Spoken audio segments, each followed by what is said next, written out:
ஆண்டவருடைய ஆவி என்மேல் உள்ளது, ஏனெனில் அவர் எனக்கு அருள் பொழிவு செய்துள்ளார். ஏழைகளுக்கு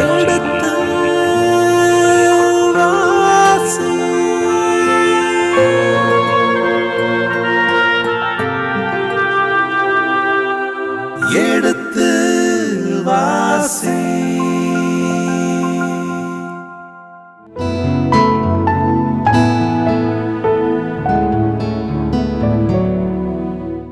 இனிய இதயங்களே, எடுத்து வாசி நிகழ்ச்சியில் சாமுவேல் முதல் புத்தகத்திற்குண்டான விவிலிய முன்னுரைக்கு நாம் செய்யப்படுத்திக் கொண்டிருக்கின்றோம். கடந்த பகுதியின் தொடர்ச்சியை இன்று தொடங்குவோம். வாருங்கள் நிகழ்ச்சிகள் செல்வோம். உங்கள் சார்பாக தந்தை அவர்களுக்கு வணக்கம் சொல்லி நிகழ்ச்சியை தொடங்குவோம்.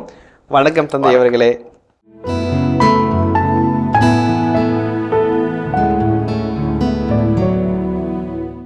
இப்போ நம்ம முதல் பகுதியில் 1 சாமுவேல் மட்டும்தான் பார்க்க போகிறோம். இருந்தாலும் இந்த தொகுப்பினுடைய முழு பிரிவுகளை நம்ம பிரித்து பகுத்து பார்த்துருக்குறோம். இது கொஞ்சம் டெக்னிக்கலான ஐடியா, மனசில் இருத்த முடியாது, இருந்தாலும் செய்தியை சொல்லாமல் இருக்க முடியாது, அதனால் நம்ம சொல்லிட்டோம். இப்போ இப்போ ஒரு முக்கியமான இதுக்குள்ளே நம்ம போகிறோம். அதாவது ரொம்ப ரொம்ப முக்கியம். அதாவது எங்கல் அப்படின்னு ஒருத்தர் இருக்கிறார். எங்கல்ஸ் நம்ம நல்லா தெரியும். அவர் கார்ல் மார்க்ஸுடைய உற்ற துணைவர் இல்லைங்களா. தனக்கு வயிற்றுக்கு பட்டினியாக இருந்தாலும் தன் நண்பன் நன்கு சிந்திக்க வேண்டும், அவருடைய சிந்தனை உலகமெல்லாம் பரவ வேண்டும் என்பதற்காக பல தியாகங்களை செய்து அவருடைய மனைவிக்கும் அவருக்கும் உறுதுணையாய் உற்ற துணையாக இருந்தவர். கார்ல் மார்க்ஸ் இறந்த பொழுது அவரை அடக்கம் செய்ய 11 மனிதர்கள் மட்டும்தான் இருந்தாங்க. அப்போ எங்கல்ஸ் என்கின்ற அந்த உற்ற துணைவர் சொல்கிற ஒரு வாக்கியம் ரொம்ப அழகான வாக்கியம். அந்த உரையை படித்தோம்னாவே மனசு கனத்த இதயத்தோடும் ஒரு தீர்க்க தரிசன வார்த்தைகளையும் அந்த இடத்துல சந்திக்கிறோம். அவர் சொல்கிறாரு, இன்றைக்கு இந்த மனிதர் தனித்து விடப்பட்டு வறுமைக்கு வாழ்க்கைப்பட்டு வாழ்க்கையை அவலமாய் முடித்து கொண்டு இந்த கடலில் அடக்கப்படுகிறார். ஆனால் உலகம் ஒரு நாள் இவருடைய சிந்தனையை ஏற்றுக்கொள்ளும், உலகம் இவருடைய சித்தாந்தத்தை போற்றும், உலகமே இவரை தூக்கி வைத்து கொண்டாடும் நாள் தூரமில்லை என்று சொல்லி உரையாற்றுகிறார். அது ஒரு தீர்க்க தரிசன உரை. அந்த உரையை தனியாக படித்தோம்னாக்க நம்மளுக்கு தெரியாது. ஆனால் அந்த எங்கல்ஸுடைய உரையை, கார்ல் மார்க்ஸுடைய வாழ்க்கை, அவருடைய மரணம், அவருடைய தொழிலாளித்துவ முதலாளித்துவ கோட்பாடுகளுக்கிடையே பிறந்த அந்த தத்துவ இயலை படிவோ பார்க்கும்போது அந்த எங்கல்ஸுடைய உரை வீரியமும் வளமும் மிகுந்த ஒரு உரையாக மாறும். அந்த வகையில் தான் இப்போ இந்த 1 சாமுவேல் 2 சாமுவேலுடைய வரலாற்று நூற்றாண்டு சொன்னேன். அந்த வரலாற்றின் பின்புலம் நான் புரிஞ்சுக்கலாம்னா இந்த புத்தகத்தினுடைய உள்கட்டமைப்பையும் உள் செய்திகளையும் நம்ம உள்வாங்க முடியாது என்பது ஒரு தாழ்மையான கருத்து. ரொம்ப ரொம்ப முக்கியம். ஒரு கேள்வி கேட்குறேங்களேன், நீங்கள் சொல்லுங்கள், வாட் இஸ் ஹிஸ்ட்ரி? வரலாறு என்பது என்ன? வெற்றியாளர்களின் கதை. Lovely lovely lovely. இன்றைக்கு வரலாறு என்பது வெற்றி பெற்றவருடைய வீர செய்திகள் இல்லைங்களா. ஒருவனுடைய வளர்ச்சி, உயர்வு, வெற்றி, அவனுடைய சாதனை, இதன் பட்டியல் தான், இப்படிய தொகுப்பு தான் வரலாறு என்று சொல்லப்படுகிறது. History is nothing but victors history என்று சொல்வார்கள். அந்த வகையில் பார்க்கும்போது சாதனையாளர்களுடைய சகாப்த செய்திகளை உள்ளடக்கிய வரலாறு என்று வரலாற்றை வரையறுத்தாலும் இந்த சாமுவேல் 1-2 புத்தகங்கள் சாதனைகளை மட்டும் சொல்லவில்லை, சோதனைகளையும் வெற்றிகளை மட்டுமல்ல, தோல்விகளையும், மலை உச்சில் இன்று கொடிநாட்டிய தருணங்கள் மட்டுமல்ல, மண்ணில் புரண்டு கண்ணீர் விட்ட கதைகளையும் உள்தாங்கி வருகிறது என்பதை நாம் மறந்துவிடக்கூடாது. இது எதை இப்போ இஸ்ராயலுடைய மீட்பு திட்டத்தில் ஒரு முக்கியமான காலகட்டத்தில் இந்த வரலாற்று நூட்களின் மிக முக்கியமான சாமுவேல் 2 சாமுவேல் கதை காலத்தை கொண்டிருக்கிறது. ரொம்ப முக்கியமான ஒரு பின்புலம் அதில் இருக்குது. அதை 3 கருத்துக்கள் நான் பிரிக்கணும்னு வச்சுங்களேன். உதாரணத்துக்கு இப்போ சமூக பின்னணி, சமய பின்னணி, அப்புறம் பொருளாதார பின்னணி, இந்த 3ல் தான் வரலாறு இயக்கு சக்தி பெற்றுக்கொள்கிறது. இப்போ சமய பின்னணி, முதல்ல சமூக பின்னணி பார்ப்போம், சோஷியல் பேக்ரவுண்டு. அப்போ பார்க்கும்போது 400 ஆண்டுகளாக நீதி தலைவர்கள் இல்லைங்களா, 400 ஆண்டுகளாக அக்சாவினுடைய தந்தை ஒத்னியல் ஆரம்பித்து லேவியினுடைய கதை வரைக்கும் புறப்பட்டு போகிற ஒரு 400 ஆண்டுகால வரலாற்றை நீதித்தல் புத்தகத்தில் நம்ம பார்க்குறோம். அப்போ 2 செய்திகளோடு அந்த நீதித்தல் புத்தகம் நிறைவு பெறுகிறதை நம்ம சுட்டி காட்டணும். ஒன்று, கூட்டாட்சி தத்துவத்திற்குள்ளாக அதனுடைய வலிமையும் வன்மையும் கொஞ்சம் கொஞ்சமாக சாரம் இழக்கிறதை பார்க்கிறோம். இன்டர் ட்ரைபல், இன்ட்ரா ட்ரைபல், இரு சாராருக்கிடையே போராட்டங்கள், சமூகத்திற்கு உள்ளாகவே நடைபெறுகிற இன்ட்ரா ட்ரைபல் ப்ராப்ளத்தையும் பார்க்குறோம். அப்போ அந்த கூட்டாட்சி தன்மையினுடைய அந்த மைய கருத்துக்கள் வலுவிழந்து ஒரு தொய்வான நிலையை பார்க்கும்போது தான் அவங்க அப்படியே கண்ணை திறந்து வெளியே பார்க்குறாங்க. ஏதோ டயர், அப்புறமேட்டு மோவாபு, அம்மோன், இவங்கெல்லாம் குட்டி குட்டி நாடுகள். இந்த நாடுகளுக்கு தலைவர்கள் இருக்கிறாங்க. தலைவர்கள் இருப்பதனால படை இருக்கிறது. படை இருந்தால் அந்த படையை அணிவகுத்து செல்ல தலைவன் இருக்கிறான். போரில் வெற்றி பெறுகிறார்கள். நம்மளுக்கு ஏன் அப்படி வரக்கூடாது? நாம் மட்டும் ஒரு 5-6 பிரிவினர்கள், இனங்கள், கோத்திரங்கள் இணைந்து போராடி தோத்து போறோமே, இப்போ தோத்தாலும் கொஞ்ச நாள் கழிச்சு மறுபடியும் போராட வருது, ஒரு நிலையான வெற்றியை என்று முதல் காரியம். இரண்டாவது காரியம், அது வரைக்கும் வரலாற்றுக்குள்ளாக தலை நீட்டாத பிலிஸ்தியர்கள் உள்ளே நுழைகிறார்கள். இந்த பிலிஸ்தியர்களை வரலாற்று புத்தகங்கள் நாம் ஏற்கனவே சொன்னோம், சீ பீப்புள் என்று சொல்கிறார்கள், கடல் மனிதர்கள் என்று சொல்கிறார்கள். இந்த கடல் மக்கள் அந்த கடற்கரை ஓரங்களில் கீழிருந்து மேலே வரைக்கும் அந்த கடற்கரைகளில் பென்டா போலீஸ், டெக்கா போலீஸ் என்றார்கள். போலீஸ் என்றால் நகரங்கள் கிரேக்க மொழியில, பென்டா என்றால் 5, டெக்கா என்றால் 10. இந்த 10 நகரங்களை வைத்திருப்பார்கள்.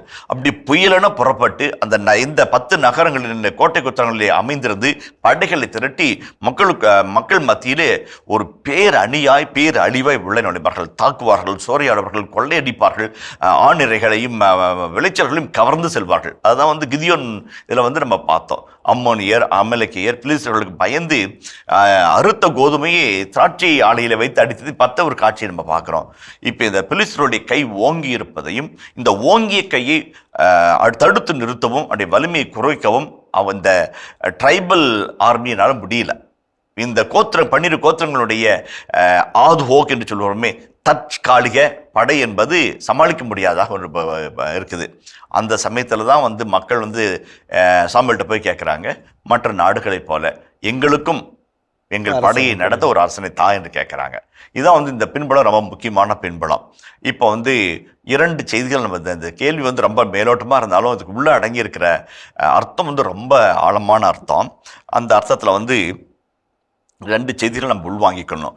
ஒன்று கிட்டத்தட்ட 400 ஆண்டுகளாக கட்டி காத்த, 400 ஆண்டுகளாக வலியுறுத்தப்பட்ட, 400 ஆண்டுகளாக நம்பிக்கை பெற்ற ஒரு மக்களாட்சி தத்துவம், கூட்டாட்சி தத்துவம் அங்கே தோற்று போகிறதையும் அல்லது தோல்விக்கு தள்ளப்படுகிறதையும் அல்லது தோற்கப்பட்டதாக சொல்லப்படுகிற ஒரு சித்தாந்தத்திலிருந்து மன்னராட்சியே மேலானது என்கின்ற ஒரு இன்னொரு சித்தாந்தத்திற்கு அவர்கள் கடந்து போகிறத நம்ம பார்க்குறோம்.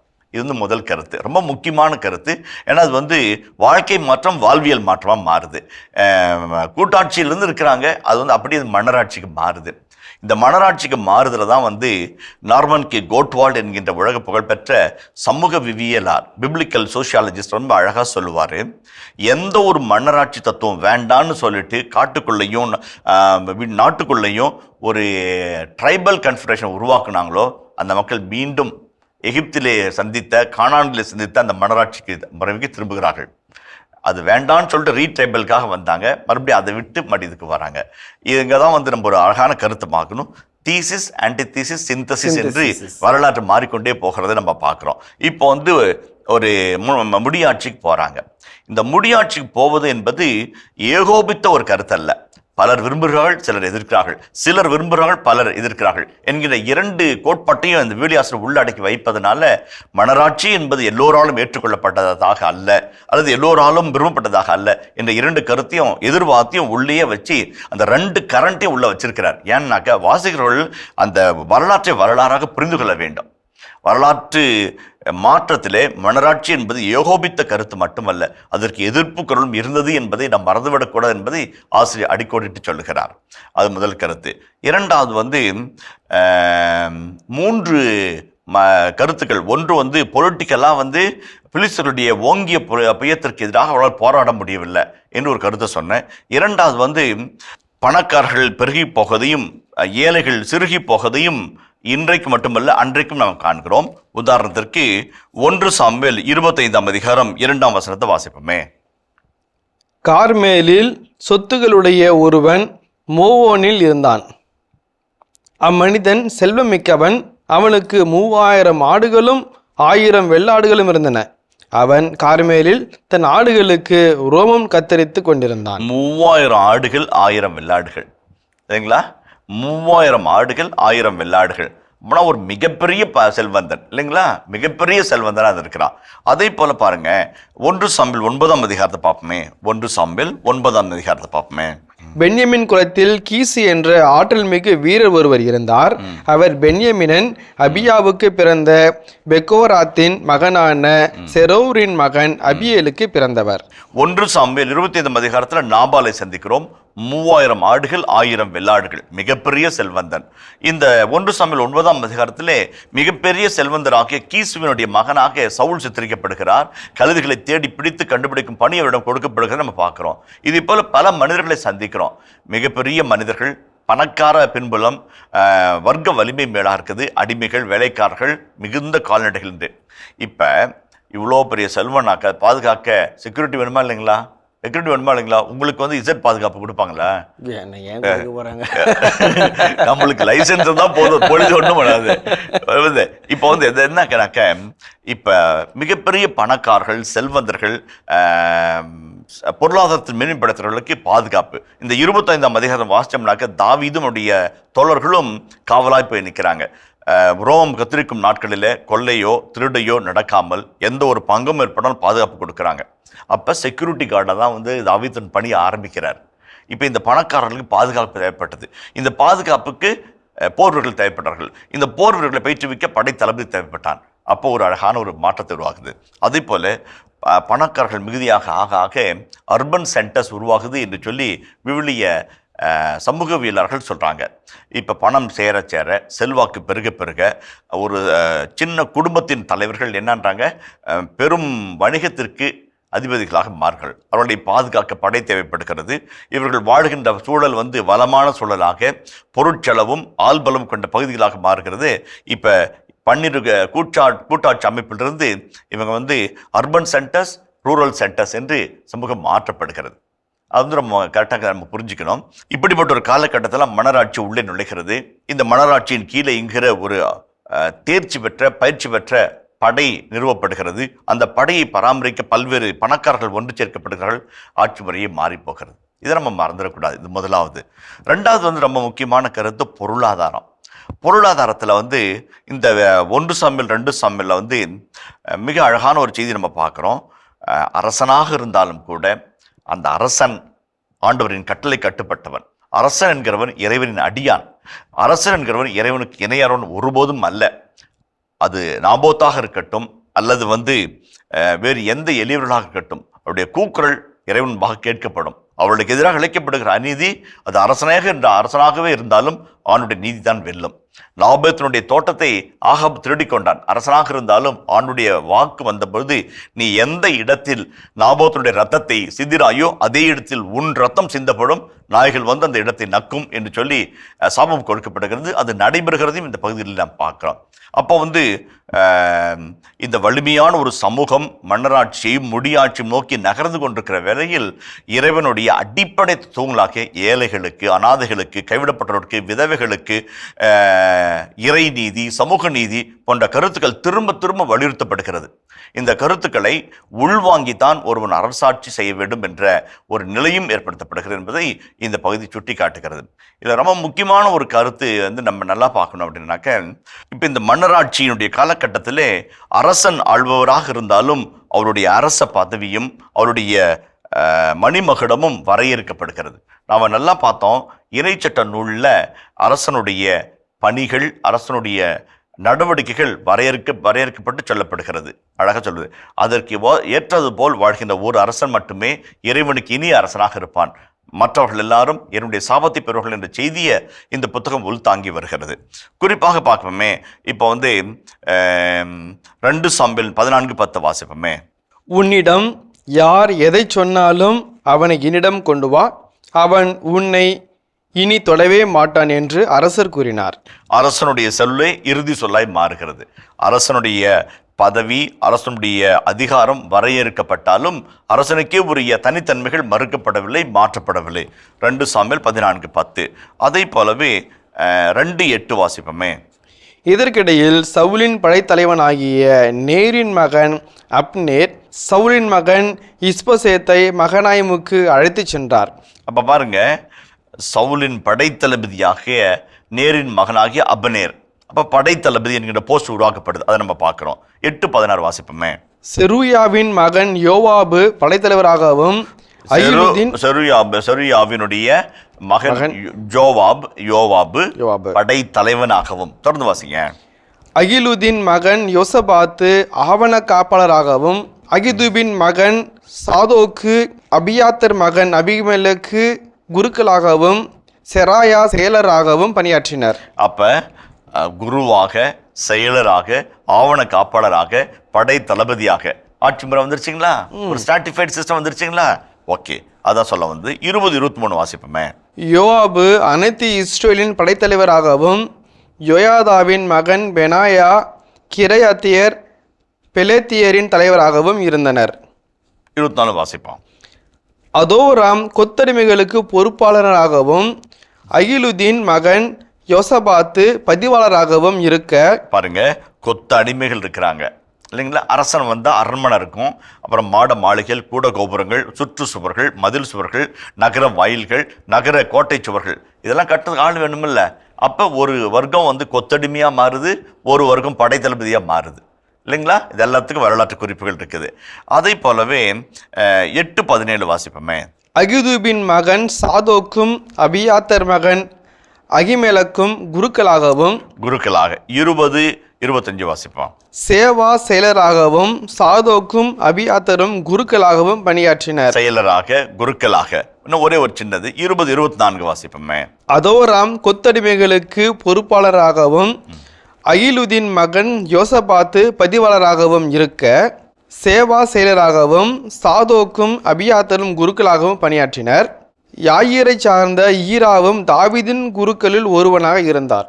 பதிவாளராக, குருவாக, ஆவண காப்பாளராக, படை தளபதியாக, கொத்தடிமைகளாக என்ற பல்வேறு செய்திகளை இந்த பகுதிகள் 1-2 சாமியில் தாங்கி வருவதன் மூலமாக கூட்டாட்டு அமைப்பு முறையில் கேட்காத வாக்கியங்கள், கேட்காத பதவிகள், கேட்காத பொறுப்பு நிர்வாகங்களை இந்த பகுதியில் நம்ம சந்திக்கிறோம். இதான் வந்து சமூக மாற்றத்தை நோக்கி போகிற ஒரு நிலையை நாம் பார்க்குறோம். இப்போ இந்த சமூக மாற்றத்திற்குள்ளாக மனராட்சிக்குள்ளாக வரும்போது மக்கள் எப்படி இருந்தாங்க, இப்போ வந்து ஆளும் வர்க்கம் இப்படி இருக்குது நம்ம சொல்கிறோம். இப்போ மக்கள் எப்படி அந்த செய்தியை நம்ம பகிர்ந்து கொள்ள ஆசைப்படுறோம். உதாரணத்திற்கு இப்போ வந்து நீதித்தில் உள்ள சமூகத்தில் நம்ம பார்த்தது வந்து கூட்டாட்சி அமைப்பு முறை. 12 கோத்திரங்கள், அந்த கோத்திரங்களுக்கான தலைவர்கள், அப்புறம் இனங்களின் தலைவர்கள், அந்த இனங்களின் தலைவர்கள் ட்ரைபல் லீடர்ஸு, அவங்க 12 பேரும் ஒரு அமைப்பாக மாறி 12 தலைவர்களும் ஒரு நீதி தலைவர் உருவாக்குறத நம்ம பார்க்குறோம். அப்படி தான் செயல்பட்டு இருந்துச்சு. இப்போ எப்படி மாறுது அப்படின்னம்னாக்க டோட்டலாக சிஸ்டம் மாறுது. 2 வகைகளில் மாறுது. ஒன்று வந்து இஸ்ராயல் சமூகம் வந்து தொடர்ந்து ஆணாதிக்க சமூகமாக மாறுகிறது. ஆணாதிக்க எண்ணம், ஆணாதிக்க செயல்பாடு, ஆணாதிக்க அமைப்பு முறைகள் வலிமை பெற்றதாக மாறுகிறத நம்ம பார்க்குறோம். உதாரணத்துக்கு 1 சாமுவேல் 3:13 வாசிப்போமே. அவன் தன் புதல்வர்கள் கீழ்த்தரமாக நடந்து கொண்டதை அறிந்திருந்தும் அவர்களை தடுக்காத குற்றத்திற்காக அவனது வீட்டுக்கு 1 சாமுவேல் 3:13 இறைவனுடைய செய்தி சாமுவேலுக்கு அருளப்படுகிறது. அந்த பகுதியில் ஏலியினுடைய மக்களை திருத்தாத குற்றத்திற்காக ஏலி தண்டிக்கப்படுகிற ஒரு செய்தியும் பார்க்குறோம். அப்போ தப்பு செய்கிற தன் மகன்களை திருத்தாத ஒரு தந்தையாக ஏலி இருக்கிறதையும், ஆணாதிக்க சமூகத்தினுடைய செயல்பாடு நியாயப்படுத்துகிறதையும் அங்கே நம்ம பார்க்குறோம். அதே போல் பாருங்களேன், உதாரணத்துக்கு 4:20 வாசிப்போம். அவள் சாகும் தருவாயில் இருந்தபோது அவள் அருகில் இருந்த தாதியர் அவளை நோக்கி, அஞ்சாதே, நீ ஒரு மகனை பெற்றெடுத்துள்ளாய் என்று கூறினர். அவளோ அதற்கு மறுமொழி கூறவில்லை, அதை பொருட்படுத்தவும் இல்லை. சாகும் தருவாயில் இருக்கிற ஒரு பெண் அந்த ஆணாதிக்க சமூகத்தினுடைய ஒரு கைப்பாவையாக அவள் மாறியிருக்கிறது இந்த பகுதி சுட்டி காட்டுகிறது. அதே போல பெண்களின் நிலையை பற்றி ஒரு செய்தியும் பார்க்கிறோம். 1 சாமுவேல் 25:41. அவர் எழுந்து தரையில் முகம் குப்புற விழுந்து வணங்கி, இதோ உம் அடிமையாகிய நான் என் தலைவரின் பணியாளர்களுடைய கால்களை கழுவும் பணிப்பெண்ணாக இருப்பேனாக என்றாள். இந்த பகுதி வந்து ஒரு அழகான செய்தி சுட்டி காட்டுகிறது.